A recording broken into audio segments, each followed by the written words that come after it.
What's up, YouTube? Mobley Culture. Welcome back to the culture, y'all. So glad to have you join me today.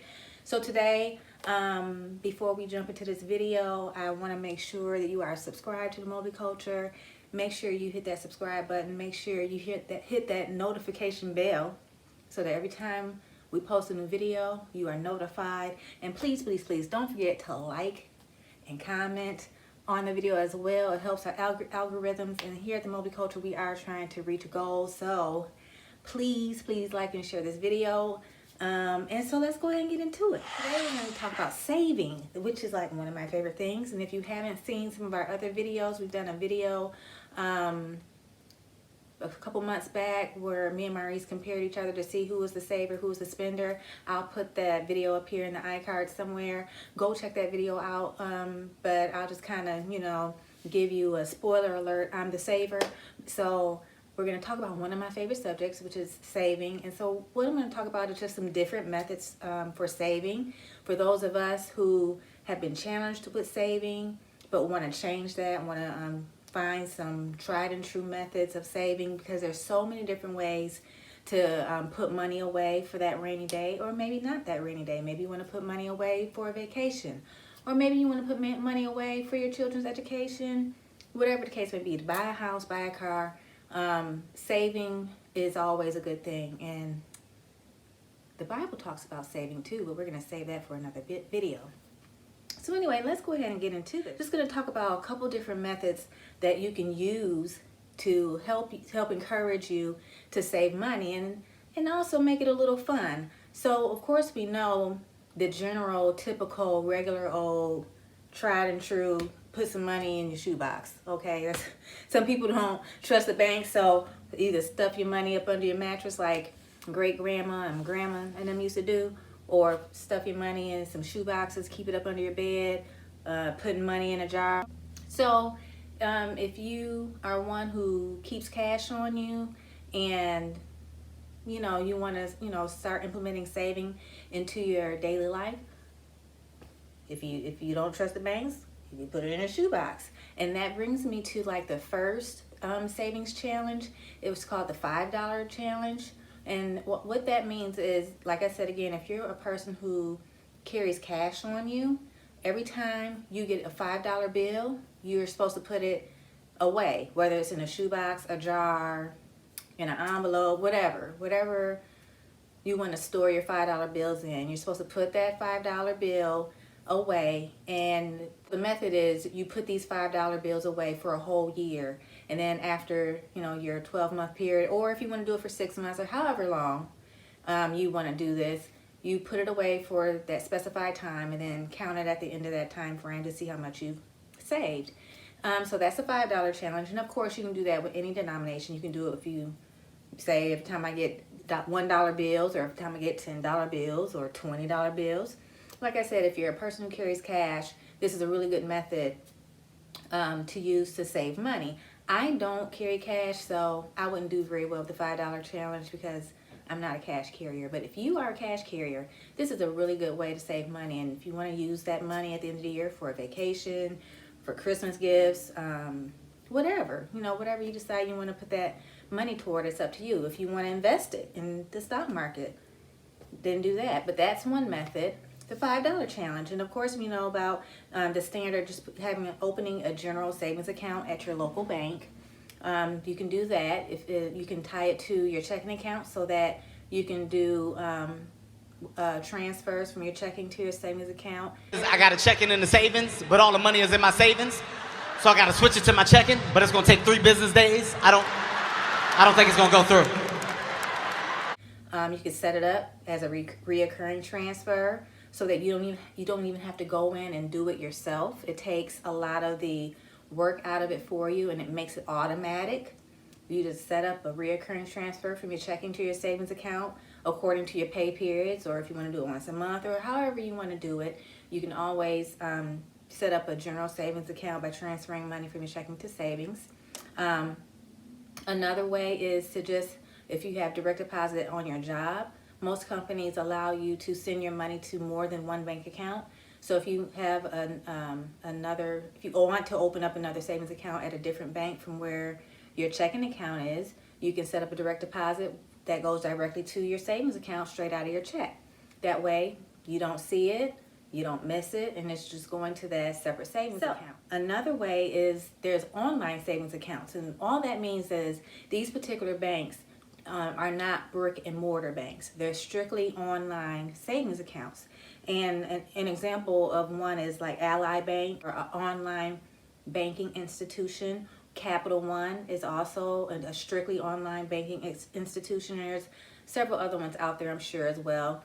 But say you don't want it to be easy for you to touch that money. You want to make it as inconvenient as possible so that you'll stay true to your goal of saving. You may want to open up an online savings account, because these banks don't have an actual brick and mortar that you can drive to, go inside, withdraw the money, or drive to and pull up to an ATM. And so with these banks, when you are ready to make a withdrawal, they do provide you with a debit card, and you can transfer that money from your online savings account to your checking account where you have a brick and mortar. But those transfers typically take about 2 business days. And I believe that they may have some ATMs that you can utilize without incurring too many fees, if any fees at all. So you just have to, research that in your search for your online savings account. So that's just another method.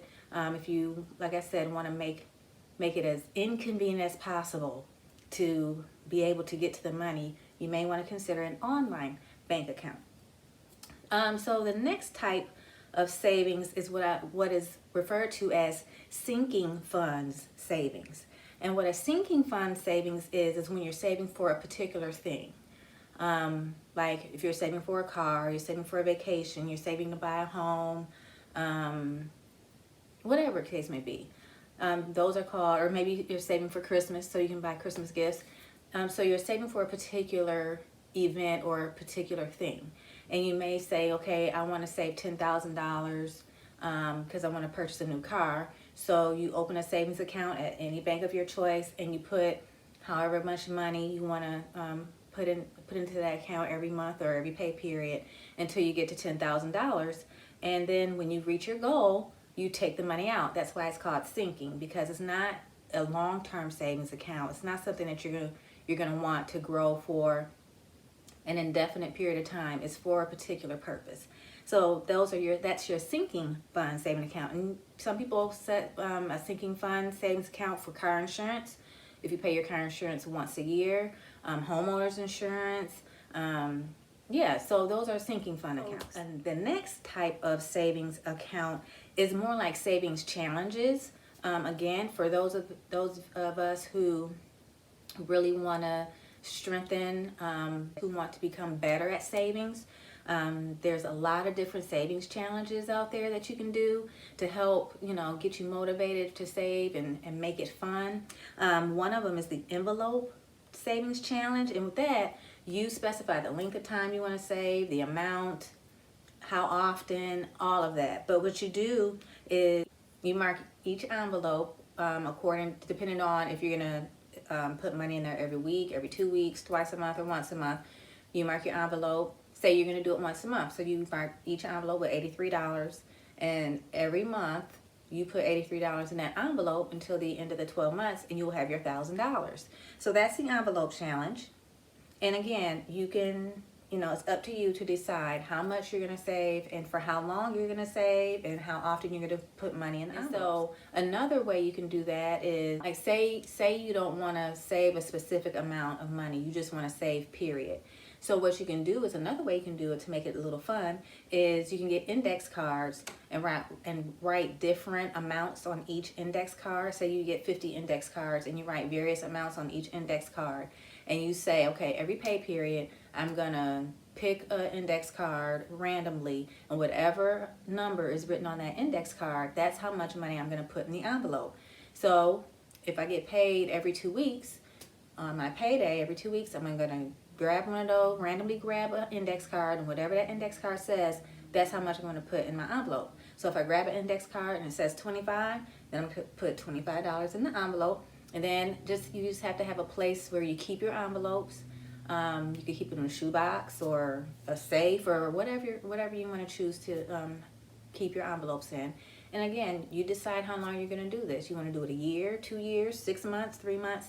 It's entirely up to you. The purpose is to get you in the habit of saving and pretty much put money away, because you never know when things are going to come up and when you're going to need that extra money. Next, we have, if you want to save $5,000 within a year, just so you know, if that's your goal, you want to save $5,000 in a year, that's basically $416 a month, or $208 every 2 weeks, or $104 per week.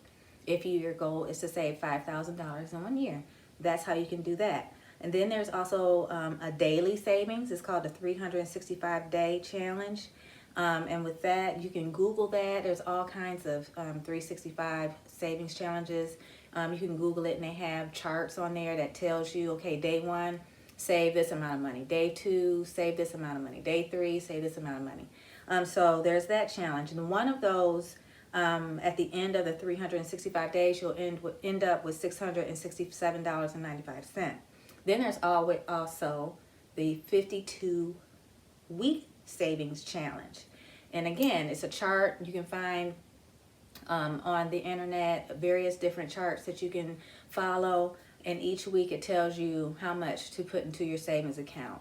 1 week it might be $25. The next week it might be $50. The next week it might be $40. So it just, it varies and it depends. But this particular one that I found, at the end of the 52-week savings challenge, you will have $1,378. So those are some of the savings methods that I've seen, and I definitely do the sinking fund savings. I always do a Christmas club every year. I put a certain amount of money in my Christmas club every year, and then in November, the money is released to me from my credit union, and that's just something I always do reoccurring. And again, I use it for Christmas. Sometimes I use it for other things, but it's just another way to save. And then of course there's your emergency fund savings. You always want to be putting money away for your emergency fund. It is also always recommended to save at least 3 to 6 months of expenses in an emergency fund.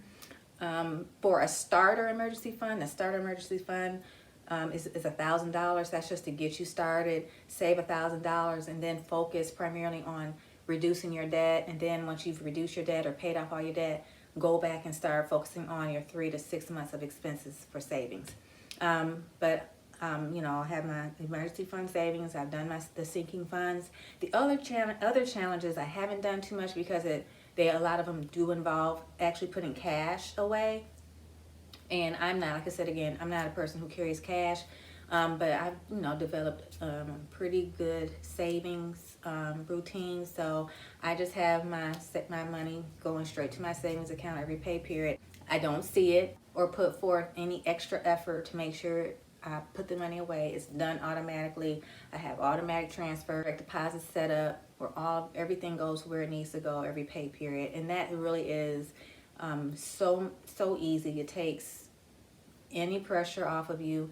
And it just helps you develop the discipline of saving. So that's it. Just wanted to come at y'all real quick with these tips on saving. Let me know in the comments below if you are aware of any other savings challenges that I didn't mention, or if you've actually done any of the savings challenges I did mention.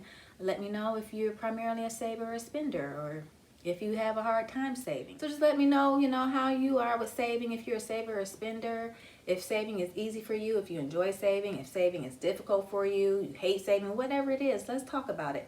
And let's encourage one another to start saving, because it is so important. But until next time, y'all be easy, keep it cool, and deuces.